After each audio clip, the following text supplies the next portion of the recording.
With us now is a gentleman that has been helping medically frail children and their parents for a very long time. It is Bob Policastro of Angela's House. Welcome, Bob. Hi, Donna. Hey, welcome to our new home. Oh, this is absolutely beautiful. Thank you for having me. Oh, you're welcome, you're welcome. Angela's House is a magical, beautiful, fantastic place. Tell us about the early beginnings, because I know that it had something to do with your family and your personal journey. Yes, it's now 30 years ago. My wife and I innocently were looking to have our second child, and unfortunately and drastically, everything went wrong. She was left very medically involved, and the prognosis was not very good for her. What I learned in the hospital, that's bad enough. We were devastated. My wife and I just didn't know where to turn. And it seemed like every angle we were looking for, how do you get help to maybe take her home? Or I was seeing kids living in the hospital. I'm like, I don't want my daughter to be living in a hospital. But then to realize there was no places locally where she could live, even if I couldn't get the support in her home. So we had a major dead end. It was horrible. And that started originally advocating for her. And now it's, been for 30 years of helping other kids. Angela's House started with one house, and now it's grown to how many? We have 3 homes now. Okay. They were the first of its kind. We wanted to create something that was not an institutional model, like I said before, a hospital or something like that. So we took a home and we just brought all the medical into the home. So it looks like a regular house, but subtly on the walls you'll see that oxygen or suctioning, or the nurses running around, or doctors visiting. So it's a very comfortable environment for everybody, not only the kids, the families that come and visit them, and then there's also the other services, and that's all the home care now that we're helping.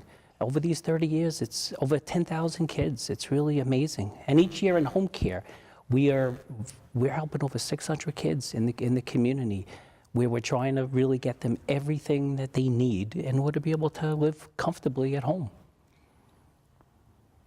There are pieces of equipment that are medically necessary for parents that do want to take care of their children at home. And you have kind of resourced and gone through the best of the best, what feeding tubes work, what G tubes work. Maybe you want to try this. You've become, I guess, almost like a concierge for the parents in a way. How does that process work? How could a parent work with you or through you in order to get the services that they might not even know about? Yeah, it's very important, because a lot of times we basically start talking with the parents. We'll work with discharge planners in the hospital. We'll try to work with the doctors. What is necessary to care for that child home? And then from that, we have a nurse that sets up a plan. And within that plan is that long list of maybe the medical supplies, the therapies, the educational services, and the therapy equipment that's very important. And we have means to be able to work with both the state and federal government to help get some of those resources to the families.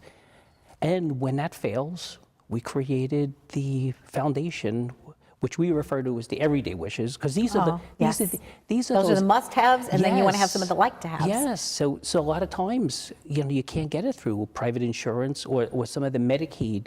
They have exceptions to the rule within Medicaid that can help, but when that fails, we don't want to say no. We don't want that child to go without equipment, so we try to fundraise to be able to get those supplies for people. What's just one, and I know there's hundreds, what's one of those special stories that comes to mind when you're talking about that? Because I see your face lighting up and your eyes have that little twinkle in it that only Bob Policastro's eyes have when you know that you're doing good in the world.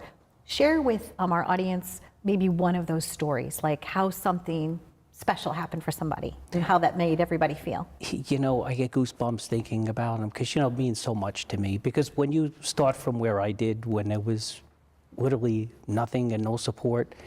So one example, we have one of the kids that requires support breathing. Now, yes, we got all the equipment in the home, and then we said, all right, insurance company, we want this kid to be able to get out. We can't lug this huge tank in that. And they said no.